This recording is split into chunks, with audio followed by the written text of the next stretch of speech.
Hello, my name is Wisselink from the NXT community, and I'm here to explain NXT to you and what it can mean for you.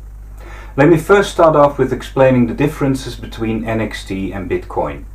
NXT is not a proof of work coin like Bitcoin is. In Bitcoin, you generate blocks and then you are rewarded with coins. These coins didn't at first exist on the network, so Bitcoin creates new coins every time. In a proof of stake system like NXT, all the coins are created at the start and no coins are added afterwards. Instead of generating blocks by expending a lot of computer power, in proof of stake the blocks are generated by an algorithm which is based upon the amount of active coins within the network. That means all wallets that are open on the network get a proportionate chance to generate blocks, and when they generate a block they get rewarded with the transaction fees within that block. This allows NXT to run on much lighter system. It doesn't need that much computer power. You can run it on a desktop, you can run it on a smartphone, you can run it on a Raspberry Pi. So it's a completely different system than proof of work, which is Bitcoin for instance, but also many other altcoins. NXT is also a completely new blockchain. It's not based on Bitcoin. The system, the concept is the same, but the code is completely new. NXT was coded in Java and it's possible to communicate with it for third-party applications via an API. NXT is also a much faster block time. At this moment it's 1.5 minutes, but as the network scales it will go down to 1 minute per block, as opposed to Bitcoin, which has 10 minutes per block on average. Also the next blocks are also on average. So these are the most visible different parts of NXT. The most important difference between NXT and most coin systems is that NXT is not a cryptocurrency, it is a crypto platform. That is, it aims at being a complete economic system. And how does it do this? It does this by working with tokens instead of coins. Coins, what we call coins, are actually also tokens, so it's quite logical to extend that functionality. So within NXT you have several transaction types that allow you to mark these tokens with different names to make them represent something else and trade them. The thing where most of this, the feature where most of this happens is what is called the NXT Asset Exchange. The NXT Asset Exchange has been functional since April this year, and it's an implementation of what is called colored coins. It is possible within the system to generate tokens and to assign arbitrary values to this. Why is this interesting? Because you can trade anything. You can do several actions on the asset exchange. You can sell orders, buy orders, you can issue coins, you can transfer coins without them even entering the market. And these different functions allow a very diverse palette of options. For instance, it's possible on the asset exchange to issue tokens that could be a loyalty coin. People are trading gold and silver on the asset exchange. It's possible to do crowdfunding.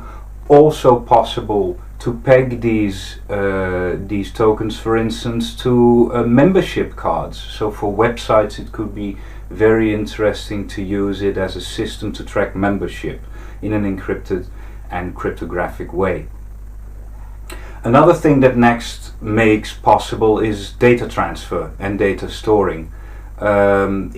The system is called arbitrary messaging, and it is at this moment used mostly for human readable messages, but it is possible to send 1,000 bytes of data to another account.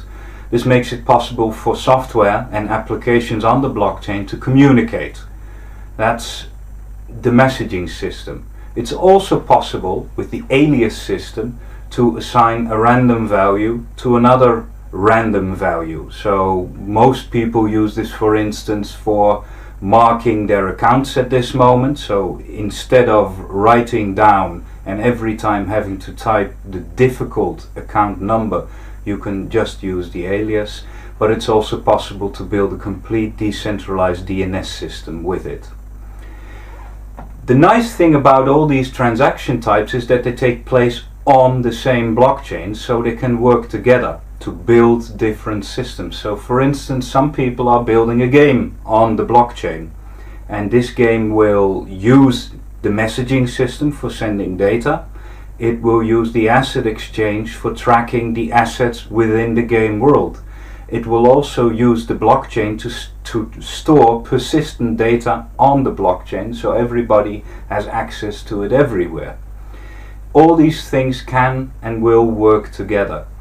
Some people have made the messaging system, incorporated it into the asset exchange, by which is possible by sending a message to an account, an action will be triggered. We have a few upcoming features that add to this. For instance, a lot of people will have heard about the sidechains project, within Bitcoin. Next has the monetary system. The only difference with this is that all the added coins, which are made by locking a certain amount of Next within an account as collateral for the coins on top, they will work on the same blockchain. So it is possible to have collateral for another system which has its own ecosystem. This can be private coins, can be internal coins for companies. But this is the monetary system, and the coins don't need to follow the same rules as the NXT system does. Upcoming, of course, is also a hot item is multi-signatures, which allow accounts to be locked until they have been signed off by several people, multiple people, more than two. And one very powerful function, which is the voting system. And the voting system is also very flexible. It allows voting by amount of coins. Next, it allows voting by account. It will also allow voting by asset exchange, by tokens. So one can imagine a situation where you do balloting by sending people asset exchange tokens, and only those people will be allowed to participate in the vote. It's also possible, of course, if a shareholder system would be in place, that these people would vote. It's very flexible, and most of it is API driven, so it's not even needed to work from within the Next system. You can call on it from the outside. There are many things possible. If you're interested, you can contact me. I'm here on the fair all days, so you can find us at the Next Inside, the Next booth. If you want more information, you can read up on it on the site nextinside.org. You can contact me directly by email on bas@nextinside.org, or you can contact me via Skype, damelon365. I hope to hear from you. I hope to speak to you. If you need support from our developers, we'll be happy to offer it to you. And I hope you will enjoy the Crypto Money Expo. Thank you.